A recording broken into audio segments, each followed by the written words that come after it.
You have started the website, CathyOrlandoPT.com, so go ahead and check her out. But you are a board-certified orthopedic physical therapy specialist.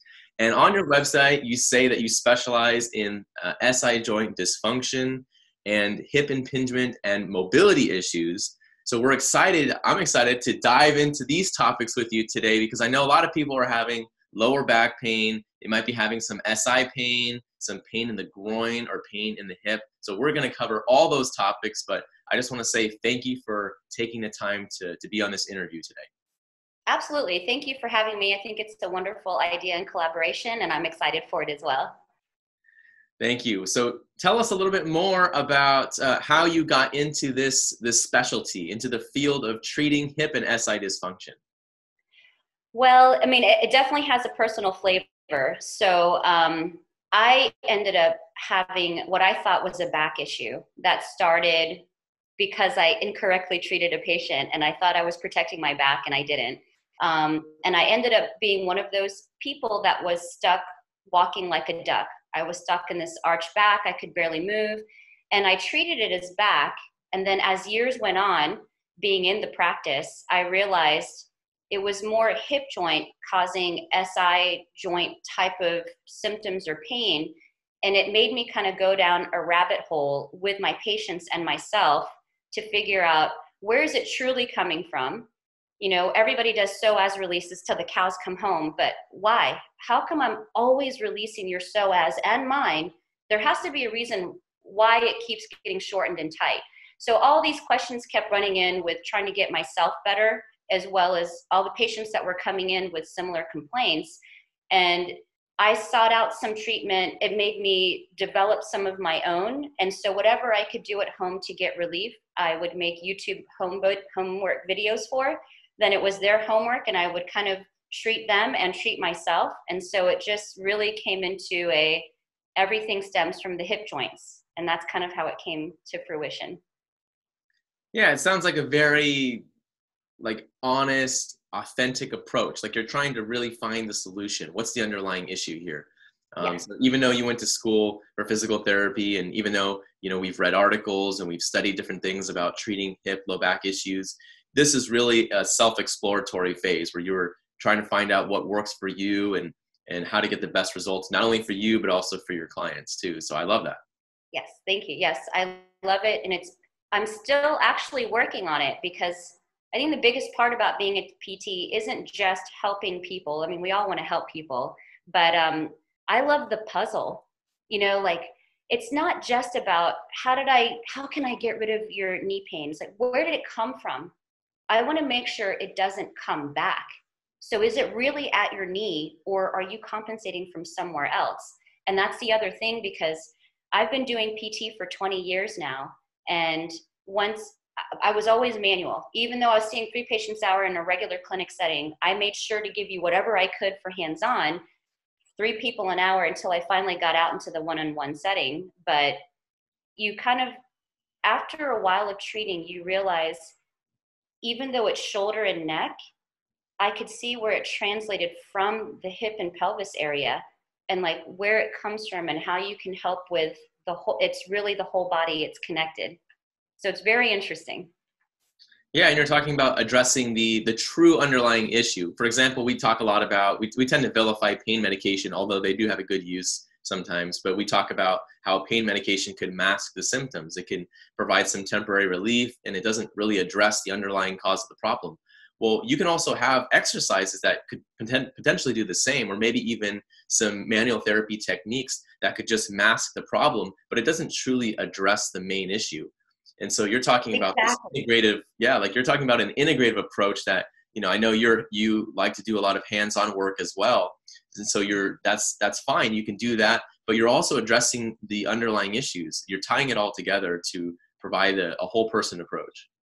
Yes, precisely. You summarized it perfectly. All right. The interview's over now. I was kidding. But I wanted to talk about the SI and hip issues a little further. So what does it feel like to be dealing with some issues like that? Like if someone's listening to this and they're wondering, what is it like to have an SI issue, or what is it like to have some kind of pelvic dysfunction? What are the symptoms somebody might experience? Yeah, that's actually a great question. And I even have to say, like, I wonder if it's less actual SI and pelvis, as in more how it's adapting for your hip joints. Because what I noticed over time is, one, it refers to the SI joint. So a lot of SI joint dysfunctions, herniated discs, low back pain can be because of your hip joint, because it's a common referral site. So you can have back pain, you can have SI joint pain, you could have the classic, the front crease of your hip is pinching, or it feels like it's stretching when you're bending it up towards you when it's not lengthening, so you shouldn't feel a stretch there. You can actually feel it manifest down to medial knee pain, lateral knee pain. I personally, because of my own hip issues on my right side, I can see where meniscal tears come about. It's not just I nailed too much and then I stood up and oops, I did it. If you're not rotating properly at your hip joint, you are going to wring your knee joint like a rag. Your popliteus will pull one way, your IT band pulls another, then you're always stressing one meniscus more than another. Then I've had it long enough where it translates down to my foot. I thought my Achilles was always in spasm, and the first few steps of the morning were very painful for me, all from my hip, because I already did the plantar fascia Achilles thing and it made zero difference. But you take that a step further and take it past the low back pain and hip area. People who have chronic neck pain, they've gone to the chiro, they go to the chiro regularly, they get regular massages, and it still stays like a rock. If your sacrum is flexed or if it's turned and your hip joints have you yanked into an anterior pelvic tilt position, you will maintain a bit of an upper cervical extension, tighten scalenes, and you'll have chronic neck pain really from compensating from below. So when you talk about how does it manifest, it'll start in your back and the hip crease area, and it quite literally spreads all the way up and down the chain. Yeah, that's a good topic, and it's good to point out how the cause of a problem could be originating from an area separate than the location in which you're feeling it in. For example, if you're having foot pain like Achilles pain or pain on the bottom of the foot, you might think you might have Achilles tendonitis or plantar fasciitis, but you could have, and that could be the case, you could have that. Mm-hmm. But the main reason for that, or at least one of the main reasons for it, could be stiffness in the hip joint, or you're not getting adequate mobility through the hip, which is then torquing the knee and then causing problems later down the kinetic chain. So that's a real possibility. And I do wonder how many people with those issues like plantar fasciitis, with those diagnoses, how many of those people actually are having a lower back or SI problem. And it's totally valid. There's a lot of people who are completely asymptomatic above the feet, and so it just never occurs to them. But it's always specifically the person that's intervened greatly for the feet and the ankles. You intervene that much, after a while you have to consider maybe it's not this local area. It's those specific people, like people who have the neck pain. If you've intervened for it greatly, maybe it's not just that area. It's got it. Why is it coming back? Why does it not ever have any relief? And so I have treated just the hips to distract and restore rotation. And I'll have somebody stand up and say, whoa, the tension really, you didn't even touch it, but it's so much looser. Like I don't feel what I walked in with up here, and I didn't even work up there. I just worked at their hips. Yeah. What do you think are some of the activities or movements or positions that are causing the hips to be like that are causing a dysfunction? Is it because people are sitting too long? Is it because of, what are some of the main things that you've seen? That's also a great question. And you're completely right. The day and age we live in now is increased sitting. You're sitting at a desk and you're stuck in your car in traffic and taking your kids somewhere right after you were done sitting at your desk all day. But the other thing that I've been seeing with folks is anterior pelvic tilt. It's very rare for me to come across a patient that's not stuck in anterior pelvic tilt. Their sacrum is flexed, all their hip flexors. flexor head of ADMAG, rectus femoris, TFL, all those things are stuck in a shortened position in flexion, and they can't even go into a neutral pelvis. So you mix that with, and I always have like YouTubes, and first thing I give everybody is habit changes. You mix an anterior pelvic tilt with increased sitting time, and then how everyone loves the same side. Are you crossing your leg right now? Is it the same leg you cross all the time? When you stand, are you always standing into that side and you refuse to switch? I mean, we're creatures of habit. So you take your anterior pelvic tilt, sitting time, and your fave sides where you shorten and tighten one side and lengthen another, and all of a sudden you see that mechanical scoliosis and shift develop, and it just spins out of control.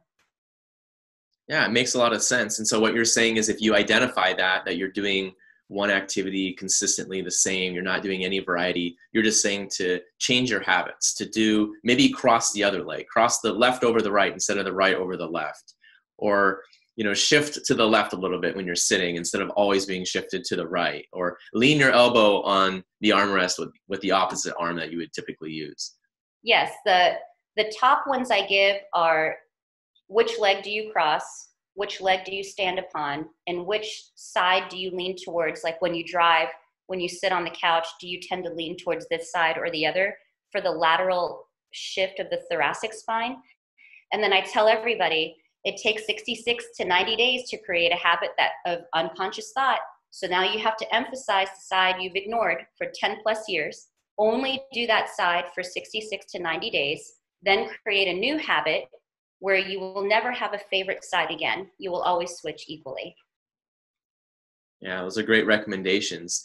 Now, going back to the anterior pelvic tilt, for people who don't know what that is, that's when the pelvis is rotating forward. So if you were looking at yourself in the mirror, it would typically create more of an arch to your lower back. It'd be like you're tipping your pelvis forward. In physical therapy school, they often refer that the pelvis is like a bucket, and you would be pouring the water out of the bucket in the front. That would be an anterior pelvic tilt. So you're basically arching your lower back, and your pelvis is tilting forward. Yes. And so that anterior pelvic tilt can cause some shortening of the hip flexors. But that, if you're seeing that very often, why do you think that's happening so much? And why are the hip flexors involved? What are they trying to do? Is this because there's like some weakness somewhere else, or is there some tightness in the hamstrings? I mean, how is that really happening? I would say the sitting does it because most people, when they sit, tend to perch. So if people didn't get the bucket analogy, in Sarah Meek's osteoporosis course, she calls it Adam's leaf. If you think about the placement of Adam's leaf, if you're super rolled forward and you hide the leaf, then you're in an anterior pelvic tilt. If you show all of Adam's leaf and you're slumping on your tailbone, then you're in a complete posterior pelvic tilt. So she says you need to be half leaf. So when you sit, you need to be half leaf. You're not too forward, you're not too back. Most people tend to hide Adam's leaf and they're perching when they sit. But if it's not, you don't have a sitting situation with work, what I see in a ton of people, like even when I go to the gym, I'm always staring at people because you watch anybody who's squatting, bent over rows, deadlifts, they are so anterior, they're in such anterior pelvic tilt. There's no neutral to it. Then once you add resistance, they learn to stabilize with an anterior pelvic tilt. So then now they're really crushing into it whenever they do a resistance, because that's how they learn to stabilize, was to overarch their back.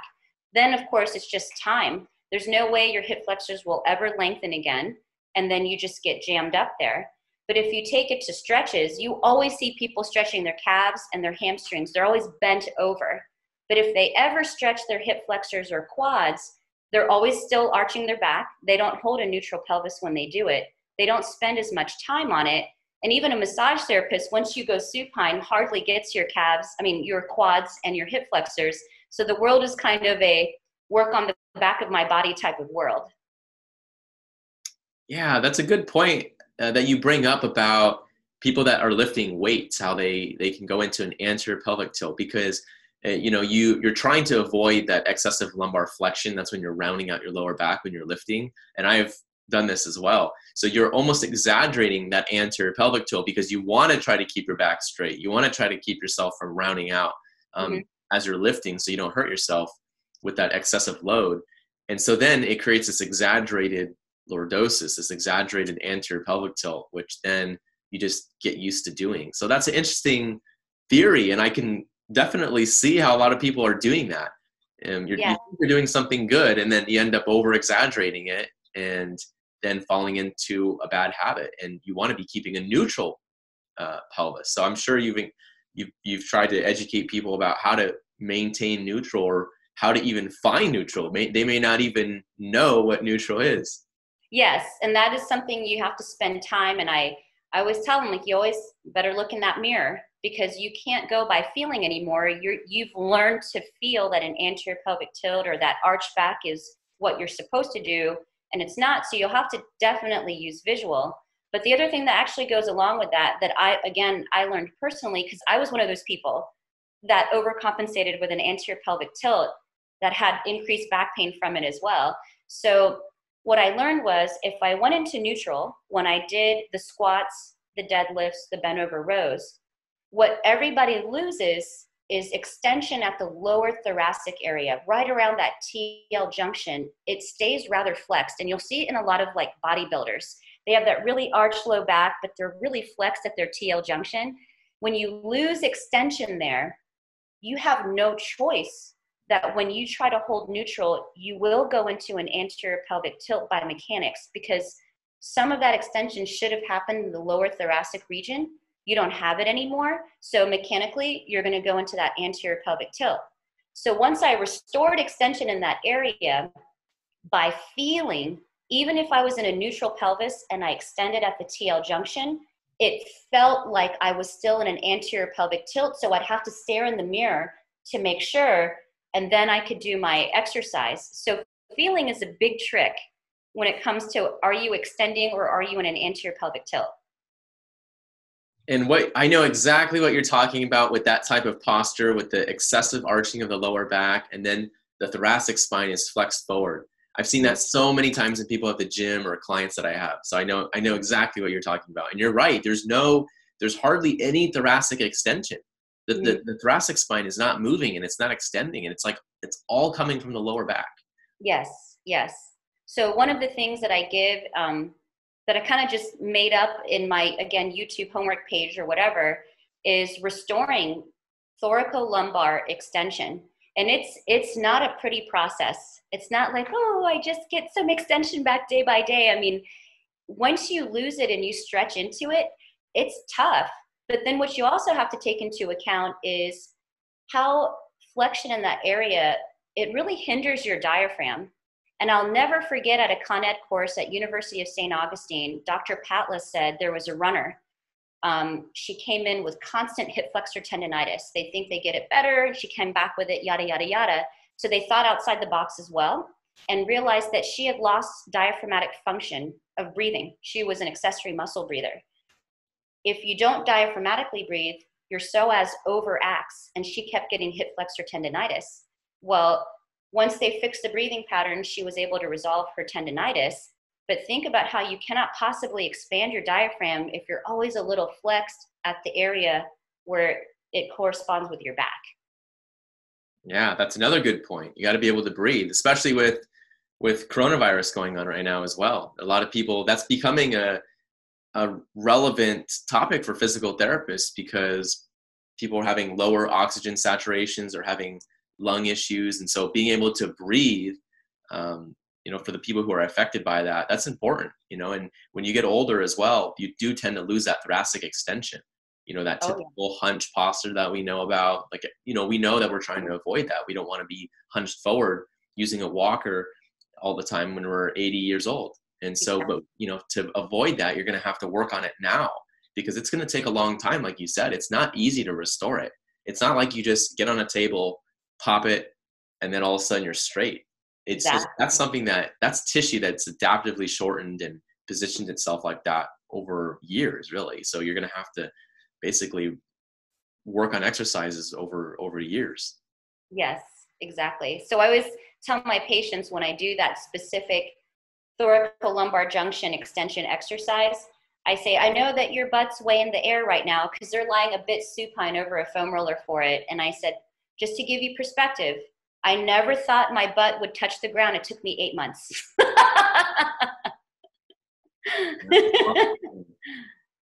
Oh, I love it. So just real quick, going back to the anterior pelvic tilt, what are 3 tips or exercises or recommendations that somebody could do to try to get out of that excessive anterior pelvic tilt?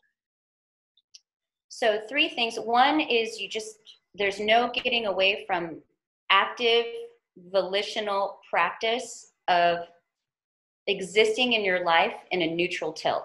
So I always show people how to get there, tell them practice this every time you're still, and then you can walk around with it. It's your new norm. This one is not a temporary habit change. This is for forever. So one is just being in it and practicing it when you're sitting, standing, moving around. The other thing that I would advise to get out of it is if you have trouble finding it, do an exercise where you're incorporating it, like the super basic posterior pelvic tilt, flatten your back and leg raise without letting it arch and flatten off the bed, just so you get a sense of you're not digging it into the table, you're just holding it to touch and then learning how to move your legs while you're maintaining it and breathing. So you can do exercises for it, or you could actually, I tell them, like, use your elbow, lean over, dig it into the front groin, the front of your thigh, and loosen up those hip flexors so that you can have the ability to go into a bit of a neutral pelvis instead of being stuck arched. Great. Those are 3 great pointers. So we'll try to wrap things up here. But before we go, I have to know, what's the painting behind you? It's so prominent, and I'm just trying to figure out what. This is 4 individuals are walking through water, and one looks like a butler or a waiter holding a bottle of champagne. But let me see if I can get it. It's that famous painter guy, like Burkett or whatever, Sunday at the Sea. He always has waiters and wine bottles in all of his pictures, and I saw it in an antique store. I had to have it. Unique. It's one of those things that catches your eye, and that it interrupts me. I'm like, what is that? That's good. That's how you want art to be. Get you to think a little bit. Yeah, I'm glad you like it. Well, if somebody wants to get in touch with you because they want to consult with you, or get some treatments by you, or just learn more about your approach, how could they get in touch with you? So I am on every platform you could possibly be on. I have a Facebook business page, an Instagram, and my own website. And I also have a YouTube channel that I use mostly to give patients visual and verbal homework versus paper, so it just kind of resonates better. But my website is CathyOrlandoPhysicalTherapy.com. My Instagram is Cathy Orlando PT.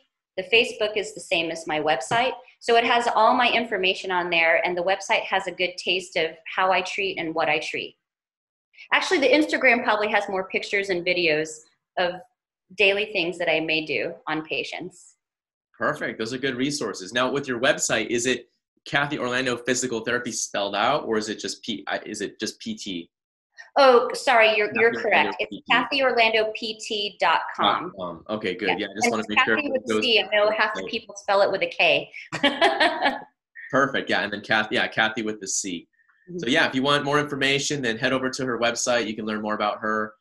Thank you for your time today. Thanks for sharing. It was a great discussion about anterior pelvic tilts, hip issues, and how that could often contribute to pain in the hip, but also further down the kinetic chain. You might be getting some pain in your foot or your knee because of torque going on at the hip, and you have to address everything that we talked about today. So yeah, thanks for sharing those new ideas. I'm sure people will appreciate them. Absolutely. Thank you so much for the opportunity. Absolutely. Have a nice day.